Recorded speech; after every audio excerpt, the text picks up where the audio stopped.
Now, Newsline at noon on 620 CKRM with Jim Smalley. News stories and events when they happen first, along with special guests. And a good afternoon. Today we have the big agricultural debate. That is for the federal election campaign, and it's sponsored by APAS, and of course we're slugging it as no bias and no bull. So I hope you get a chance to call in today. We've got the four major political parties represented here with candidates, and we're going to ask them some very basic agricultural questions, and we hope you will participate. And give us a call at 936-6262. That's in town. Out of town callers can call toll free at 1-866-767-0620. Joining me right now is David Anderson for the Conservatives. He's the MP for Cypress Hills-Grasslands and has been since the year 2000. David, thanks for joining me. Good to be here, Jim. I also have Regina City Councillor Fred Clipsham. He's here for the NDP, and you're running in Qu'Appelle, right, Fred? Regina-Qu'Appelle, that's right. Regina-Qu'Appelle, and you've been a councillor since 1994. Yeah, so happy to be here. Yeah, Thanks. and thanks for joining me. I also have Duane Filson. He is running in Cypress Hills, and he's running Cypress Hills-Grasslands, so he is a direct competitor with David Anderson. And Duane Filson is the reeve of the Wood River RM and has been since the year 2006, you said, Duane? You bet. So thanks for joining me today. Thank you very much. And also, last but not least, Larissa Shasko is joining me. She's from Moose Jaw and running in Palliser riding. And that is a Regina Moose Jaw riding with a lot of agricultural area in between, right? Mm-hmm. And you are the leader of the Green Party of Saskatchewan. Yes, I sure am. And it's fantastic to be here today. So I appreciate you joining me today. Now, the first question is, as I said, I had some very basic agricultural type questions I want to ask you all. And so I want to hear what your party's position is. The first one is on railway service. This has become an issue over the past couple years even that has been raised. And we want to hear from you today what the major candidates, what is your thoughts on railway service? The government has looked at this. They put out a report. There's a call among farm leaders for a full costing review.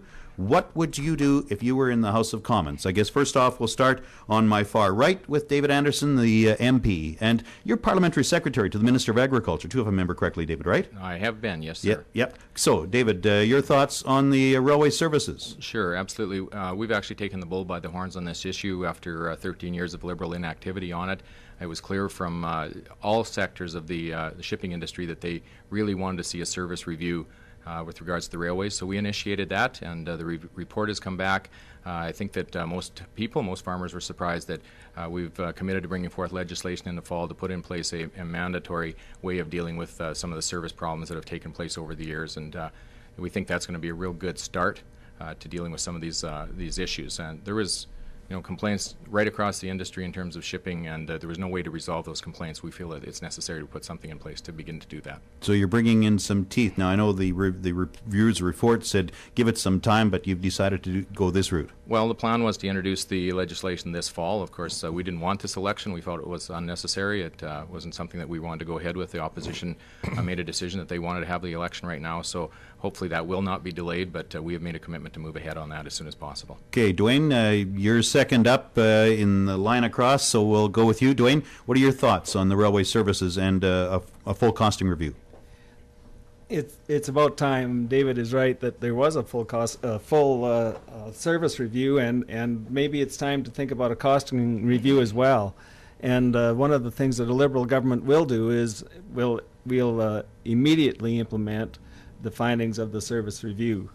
It is absolutely essential that we have a regulatory framework for contracts between the grain shippers and the railways. So that is something that we want to see. I think there's, in terms of other issues in regard to rail, we saw the loss of producer car loading sites earlier this year. The Liberal government wants to introduce a 3-year advance notice before any producer car loading sites are taken out. Okay, Larissa, your thoughts on railway services? Well, the Green Party believes that our national transportation strategy requires a complete overhaul of our rail system for both passenger and freight.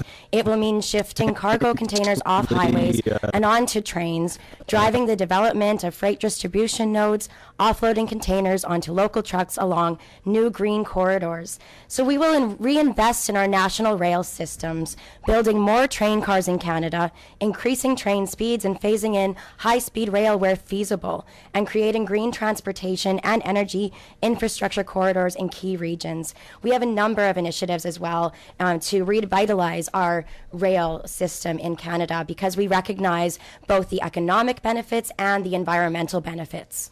And Fred Clipsham for the NDP. Fred? Thanks, Jim. Two parts to your question, the service and the cost thing. Costs, right now, farmers are paying $8.81 per ton too much for the shipping of grain. So that's if you're thinking of roughly getting a ton per acre, then if you're farming, if you got 1,000 acres under seed, just for simplicity's sake, that's $8,810 too much out of the farmer's pocket. That's going to the rail companies. Now that's a 1998 formula that was supposed to be reviewed 5 years later under the Liberal government. It wasn't. It was supposed to be reviewed under the Conservative government. It hasn't been.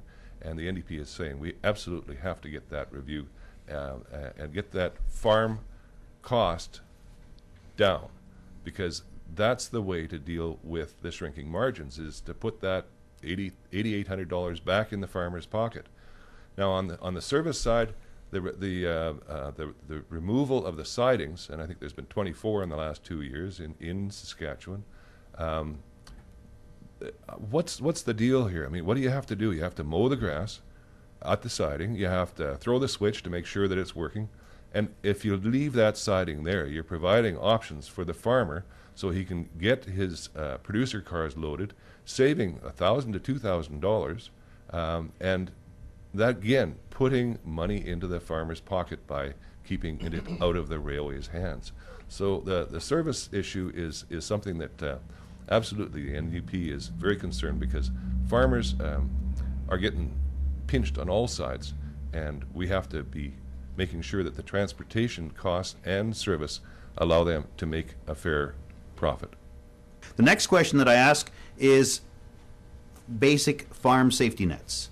Farmers, of course, take the chances with the weather, they take the chances with the markets, and so a farm safety net is always considered a very critical component of production, just because it's such a chance you're taking, and food is one of those things that you can't live without. We all need to eat. So I'll start with the other side of my table now, and I'll start with you first, Fred. How will you work to improve or look after farm safety nets?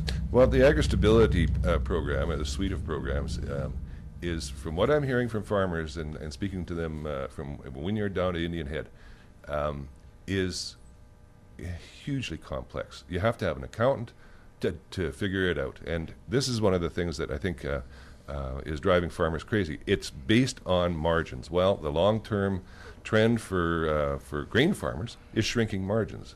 Now, the stability program that we have right now, because it's based on margins, it doesn't even help ranchers one bit. They've had zero or negative margins since 2003, the BSE crisis. So it doesn't apply to them. Well, we've got to figure out a plan where it does apply to them. So something along the lines of allowing crop insurance to cover pasture land, for example, would be a big help.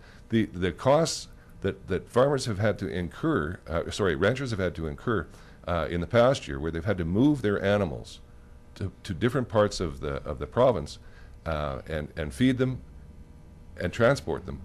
Those costs are rising and rising and rising. Diesel costs up 25%. There's a promise of 4 years ago, the Conservatives promised to reduce the cost of diesel, the tax on diesel. They haven't done that. The issue of the stability program has to be separated from the disaster program, because if you get money under the disaster program, it's clawed back under the stability program, and you're paying for that yourself. It's money out of your pocket on the one hand that comes back into your pocket on the other hand, and that doesn't make sense to me. We got to have two programs. Larissa, what would you do to help farm support programs? Oh gosh, well, I think that this requires a thorough discussion with farmers themselves. I think that the best answers will come from those who are experiencing lack of support in existing programs. And we will work with farmers to develop the best solutions. Furthermore, we also recognize the importance of shifting the primary unit of production back to the family farm because agricultural policies, we believe, must be designed to keep family farms economically viable. This is the most economically secure form of sector of agriculture is through family farming, organic farming, because we have to recognize the long-term health of our environment is going to definitely influence the both the current and long-term health of our agricultural industry in the province. So for us it's quite a comprehensive strategy that we would be implementing in this area. Duane Filson with the Liberals.